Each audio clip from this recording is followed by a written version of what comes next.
Welcome to Choice Classic Radio. Like us on Facebook, subscribe to us on YouTube, and help keep this show alive by donating at choiceclassicradio.com. For more of your favorite old-time radio shows, join us on our companion podcast, Choice Classic Radio Detectives, where we bring to you tales from the greatest detective shows the golden age of radio had to offer. And now, with 946 episodes, broadcast on CBS Radio from 1940 to 1962, we bring to you Suspense.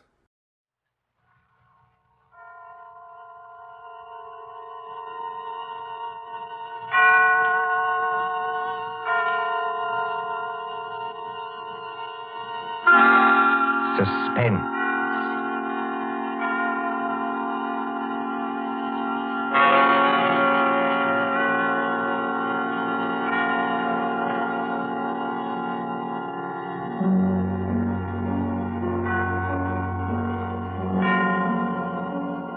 This is the Man in Black, here again to introduce Columbia's program, Suspense. Our star tonight is Peter Lorre, playing the part of the Hungarian Count Stefan Kahari, a gentleman of sinister aspect. The story is by John Dixon Carr, who calls it The Devil's Saint. If you've been with us on these Tuesday nights, you will know that suspense is compounded in mystery and suspicion and dangerous adventure. In this series are tales calculated to intrigue you, to stir your nerves, to offer you a precarious situation, and then withhold the solution till the last possible moment. And so, it is with The Devil's Saint and Mr. Peter Lorre's performance we again hope to keep you in suspense. The Devil's Saint. Paris, 15 years ago. Paris as it used to be, when lights twinkled from the old Trocadero to the hill of Sacré-Cœur, when taxicabs honked and the beat of tangos swayed, and Chinese lanterns gleamed above the lake in the Bois, when, in short, you and I were young. Come then to the President's Ball at the Opera, St. Catherine's Day, 1927. A fancy dress ball at the Opera, filling these marble halls with a multitude of masks and a multitude of dreams. The mosaic decorations are no less bright than the colors that weave here. Harlequins and Columbine, Cleopatra and Musketeers. In the great marble foyer, remember it? They have set out little tables and lines of palms behind which you may sit screened. Look at one such table. A young man wearing the scarlet and gold uniform of an English Guards officer in Wellington's day. A dark-haired young girl in the costume of a bacchante. And as we approach... Ned, don't, please, you mustn't. Why not? You really don't mind, do you? No, of course I don't mind, only you mustn't. Oh, Ned. Look here, Alona. We've got to settle this thing. You have enjoyed being here tonight, haven't you? Ned, I've loved it. After being cooped up at my uncle's place in the country, it's like heaven. All right. When I take you back to the hotel, I'm going to face this uncle of yours tonight. No, please don't. I'm going to say that you and I intend to get married, and that's that. I can't marry you, Ned. I've told you that. But why not? Just give me one good reason. Because I can't. My uncle, he would never allow it. Never. And that seems to you a good reason enough? Yes, Ned. This uncle of yours, what's his name? Count Stefan Kahari. He's a Hungarian, I think you said. Yes, so am I. My mother was an American. What's he like, actually? Oh, he's a little eccentric. Oh, please don't misunderstand. He's a great scholar and a historian, only he's a little strange. Ned. What is it? There he is now. Your uncle? Yes, that elegant man in plain evening clothes, with the Order of the Golden Fleece across his chest. Oh, I see him. Oh, he looks as black as a thundercloud. He's throwing those two dressed as devils aside as though they didn't exist. Give me my mask quick before he sees us. No, Alona. Why not? We'd better face this out now. Sit still. Good evening, Ilona. Good evening, Uncle Stefan. Uncle, May I present Edward Whiteford? How do you do, sir? How do you do? Ilona, do you think that costume is quite the thing to wear in public? Why not? Well, an older generation might call it immodest. It looks like... Like what? Nothing. Will you go and get your cloak or your domino or whatever you wore here? Uncle, please don't make me go home so soon. It's hardly 11 o'clock. I was not asking you to go home, my dear. I was merely asking you to put on a wrap. All right, I'll get it. You stay and talk to Ned. I shall be delighted. Will you sit down, sir? Thank you. You seem to have quite a gathering at this table. Oh, yes. Some friends of mine from the embassy. They're upstairs dancing now. Well, look, glasses, and still more glasses. You know, I was quite an adept once at musical gases. Have you ever tried it, young man? Well, it's very easy. You take a spoon like this, you see, and... Like it?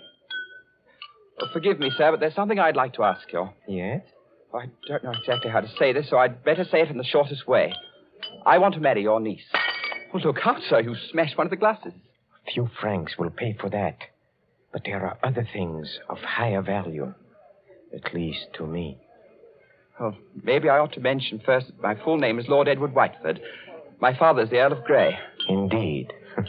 I only mention that to show we're, well, respectable enough. Or the British ambassador will vouch for me, sir, if you'd like to ring him up. And perhaps I ought to mention that I've always kept Ilona carefully guarded from the world. Almost too carefully guarded, don't you think? That, Lord Edward, depends on my reasons. Sorry, sir. You have known Ilona about how long? 4 days. 4 days. You wouldn't even choose a business partner in 4 days. Yet to want to marry my Ilona after 4 days. But we know our own minds, sir. You do, huh? Then you know more than the wisest man in this world. However, as one whose dearest wish is Ilona's happiness, I hope it is, Count Cohady. Do you doubt what I say? Oh, no, sir. Well, I will make you a proposition. I own an estate in Touraine, not far from Paris, a little chateau, a few hundred acres, fishing, very good stable of horses. I know. Ilona told me. Oh, she did? Well, then here is my suggestion. Why not come down and visit us for a week or two? Why, that's very decent of you, sir. Oh, not at all, not at all. And if at the end of that time you're not cured of this infatuation... Oh, it's not an infatuation. I swear it's not. No? Well, if at the end of that time you're not cured permanently of this feeling, you may take Ilona. And with my blessing. That's fair, isn't it? Oh, it's more than fair, Count Cohady. I don't know how to thank you. Oh, well, please, don't even try. And at least I can promise you a very interesting experience. You see, at the Chateau d'Azay, there is one certain bedroom. We call it the tapestry room. Yes? Well, I assure you, it'll be very interesting for you to sleep in that room. Why? Is it haunted or something? Oh, no. No, not haunted. Well, now, if you don't mind, I shall say goodnight, and I hope I can trust you to bring Ilona safely to the hotel. Au revoir. Look over there. What is it, sir? Just look. Streams of our fellow guests pouring down the main staircase. Shapes of nightmare. Shapes of delirium. Insane dead masks. Only the eyes move. Wouldn't we be terrified, perhaps, if we would look behind those gargoyle faces? Oh, no, I don't think so. They're only ordinary people like ourselves. That, sir, is where you make your mistake. Well, I shall expect you for the weekend, and encore une fois, au revoir. Ned. It's all right, Ilona. You can come out from behind those palms. What was he saying? I couldn't hear. Ilona, it couldn't be better. Well, he's a very decent old boy, actually. And he's invited me to the Chateau d'Azay. Did he say anything about the tapestry room? Yes. He invited me to sleep there. And you said? I said I would, naturally. You mustn't do it, Ned. I won't let you do it. Why the devil not? Because everybody who sleeps in that room dies. Dies? Are you serious? Oh, Ned, please don't do it. Oh, nonsense. There are a lot of superstitions about every old house. This isn't a superstition, Ned. It happened once when I was a little girl. A man insisted on sleeping there. They found him dead in the morning. So? How did he die? They don't know. There wasn't a mark on his body. He wasn't shot or stabbed or strangled or poisoned or hurt in any way. He was just dead.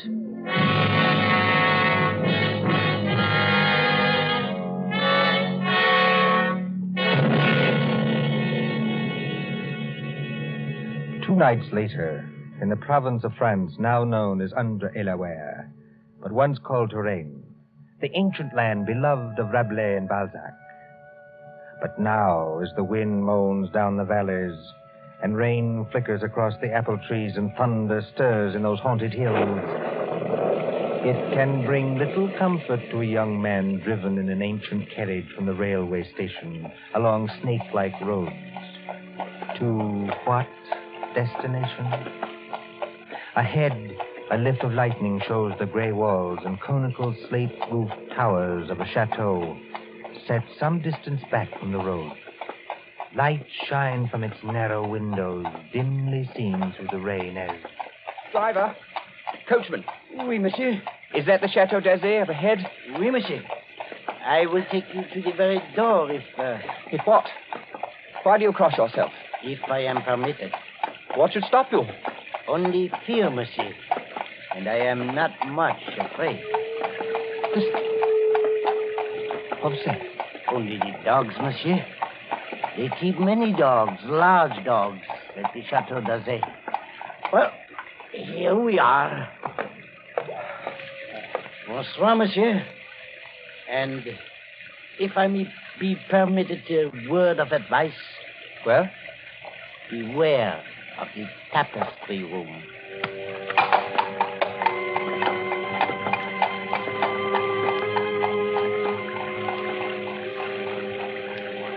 There isn't a bell on this door. There might at least be a knocker. Ah, got it.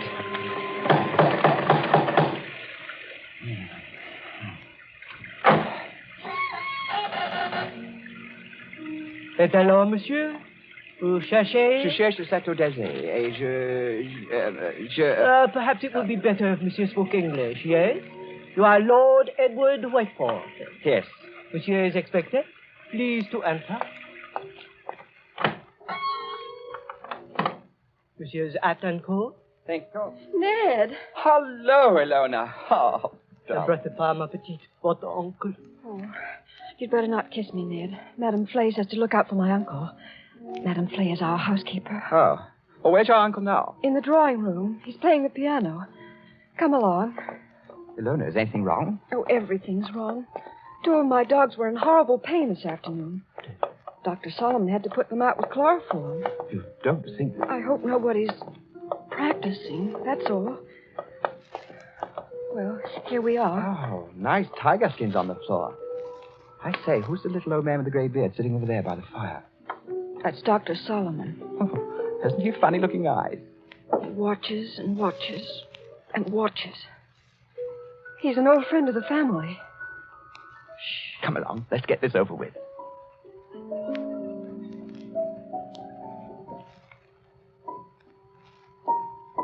Ah, Lord Edward.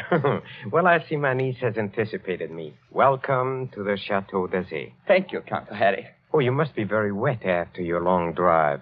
Go up to the fire and warm yourself. Madame Flay, Yes, monsieur? please tell Antoine to take our guest's luggage up to the tapestry room. The tapestry room, monsieur? That is what I said, Madame Flay. Yes, monsieur.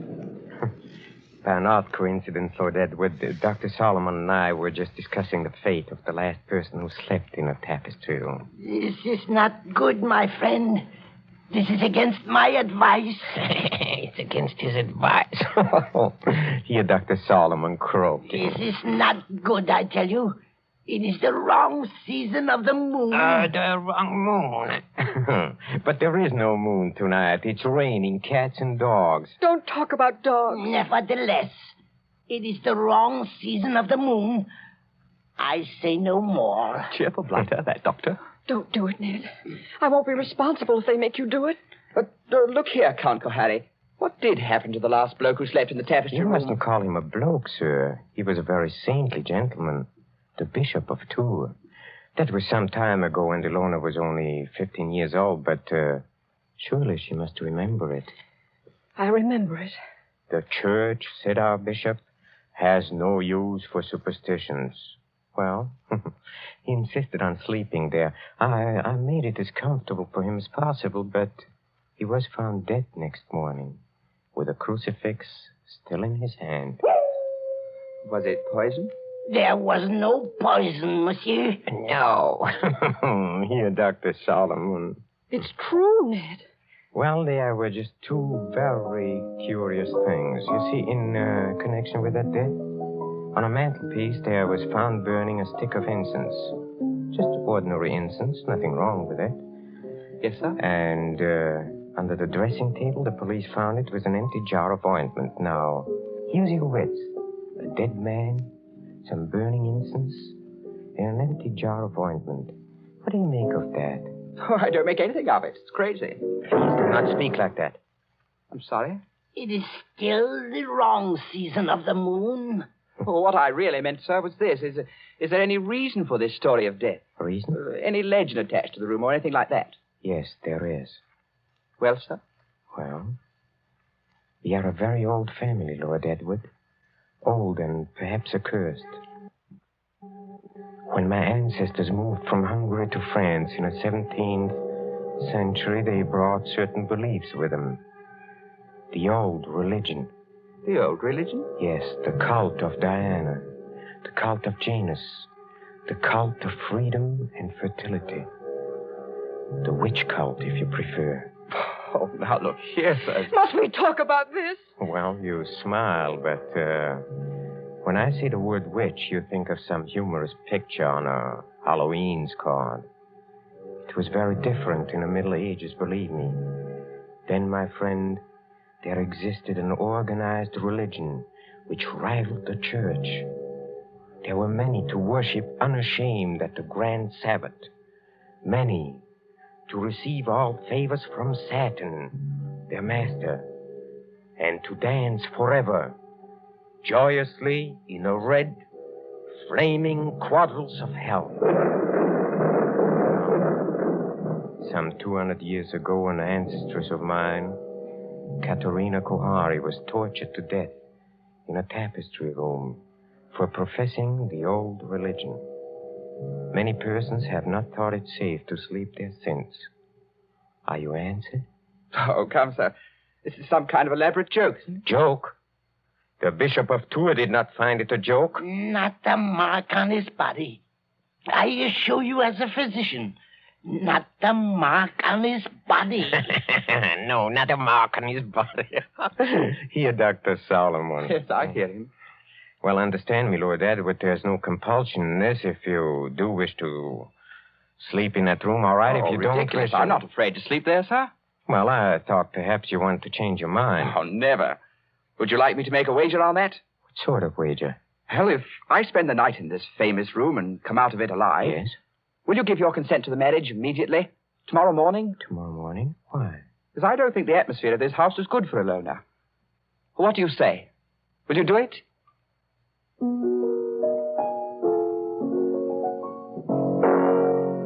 Very well, Lord Edward. I accept the terms of your wager. Don't do it, Ned. For the love of heaven, don't do it.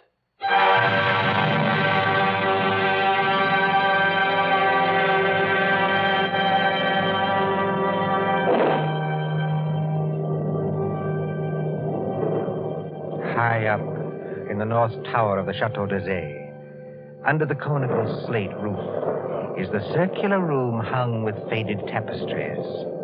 These tapestries move slightly with uneasy, mimic life to the clamor of the storm outside. Candles burn along the mantelpiece and beside the great four-poster bed. The flames of these candles waver, too, as the door opens. This is the tapestry room, monsieur. Thank you, Madame Flay. That is the mantelpiece where the incense burned. That is the bed where Monseigneur le Bishop died. Very inviting, isn't it?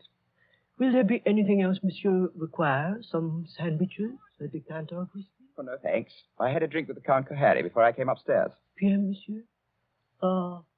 Monsieur's shaving water will be brought up in the morning, if he requires it. Good night. Infernal old Hoppy. Trying to scare a fellow out of his wits just because... Oh, well, they built a good fire anyway. Didn't realize how cold it was. Temperature must have dropped. What's that? It's me, Ilona.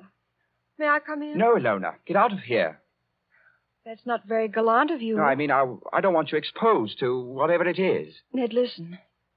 Are you going to bed, or are you going to sit up all night? I'm going to sit up all night, naturally. Then let me sit up with you. No. Why not? Well, it may be dangerous. Besides, I promised your uncle I'd go through with this alone. I wish you hadn't had that drink with him. Why? He couldn't have done anything to it. It was you who poured it. Yes, that's true, only... Listen. Is that? It sounds like footsteps. Yes, but where's it coming from? Seems to be right here in the room. It seems to come from all directions. Doesn't it sound like somebody walking between the walls? By George, it is someone walking inside the wall. Get behind that tapestry, Ilona. Quick. Hide there.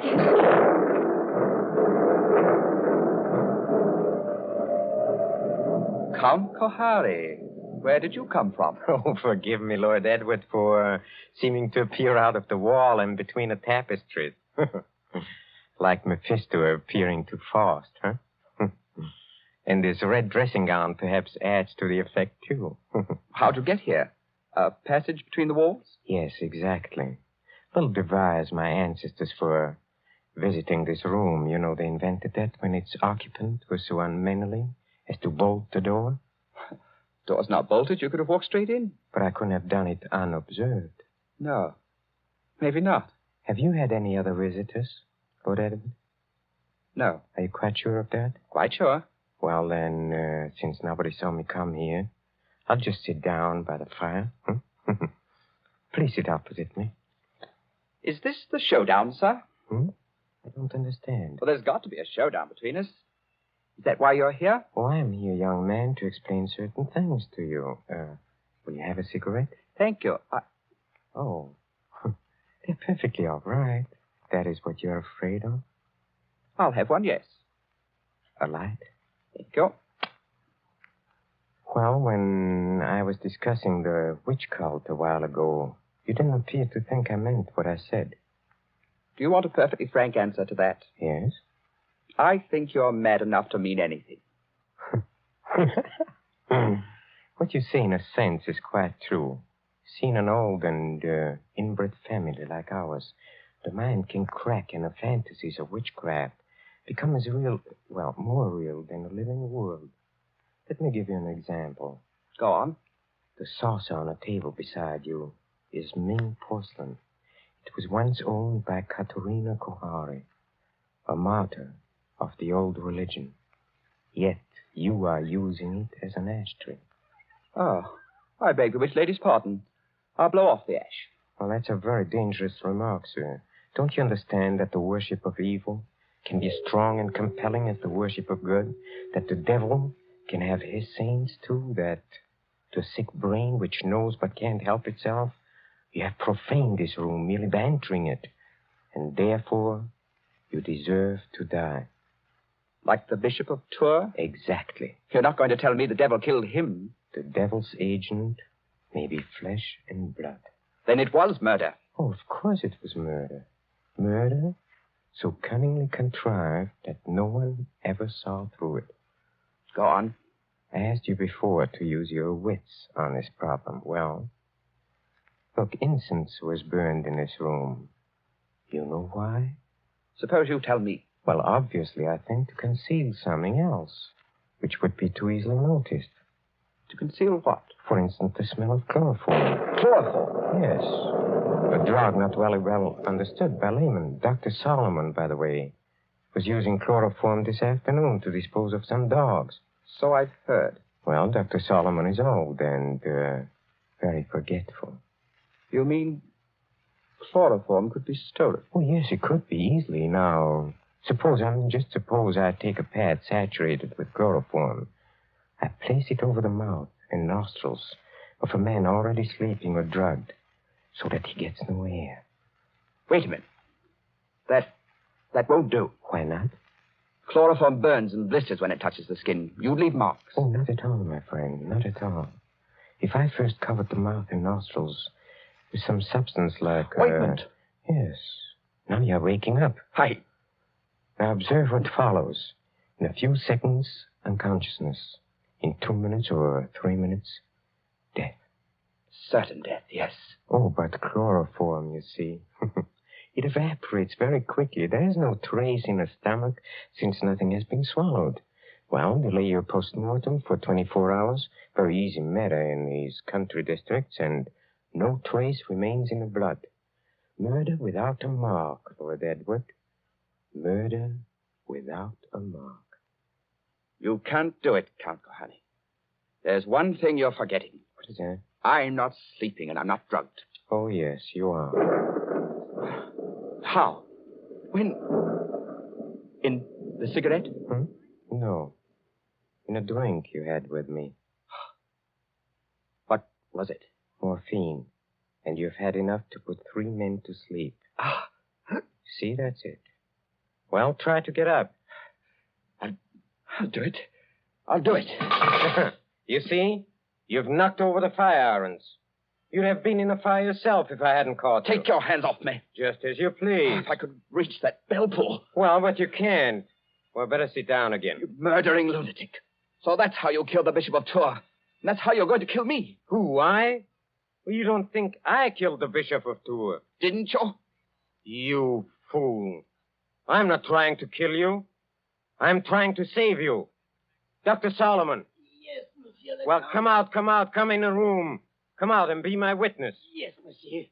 I shall always guard the family honor, even when I guess how men die. This young man evidently thinks I've been talking about myself. Am I, in a popular parlance, insane? Oh, monsieur. Heaven forbid. I have never known a saner man. Have you any notion, Lord Edward, why I brought you to this house? You would never have believed me if I had merely told you. So I had to bring you here to show you. Show me what? What? Look at the tapestries. Come out of there! Behind them. Come out of there! Hey, come out! Ilona! Yes, Ilona. Why do you think I've kept Ilona so well guarded from the world?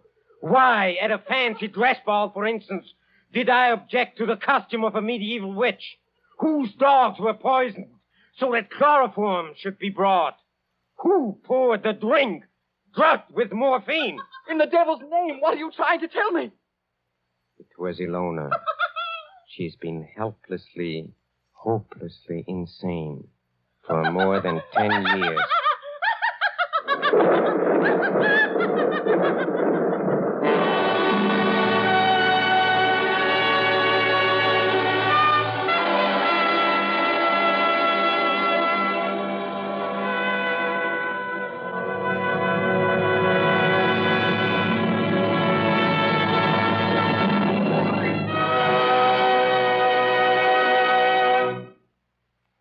And so closes The Devil's Saint, starring Peter Lorre. Tonight's tale of suspense.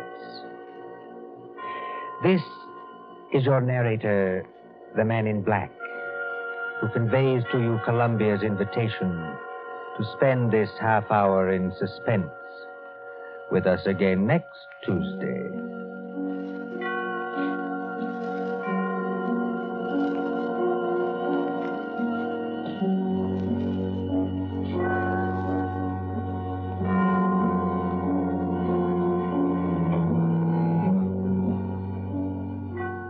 William Spear, the producer, John Dietz, the director, Bernard Herrmann, the composer-conductor, and John Dixon Carr, the author, are collaborators on Suspense.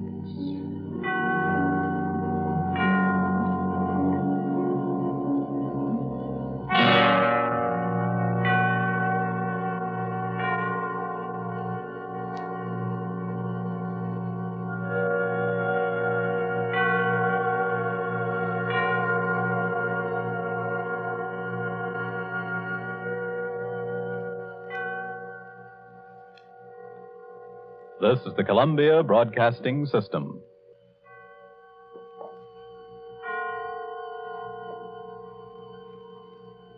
That concludes today's episode. We'd like to thank you and remind you to donate at choiceclassicradio.com. Remember, your donations make episodes like this possible.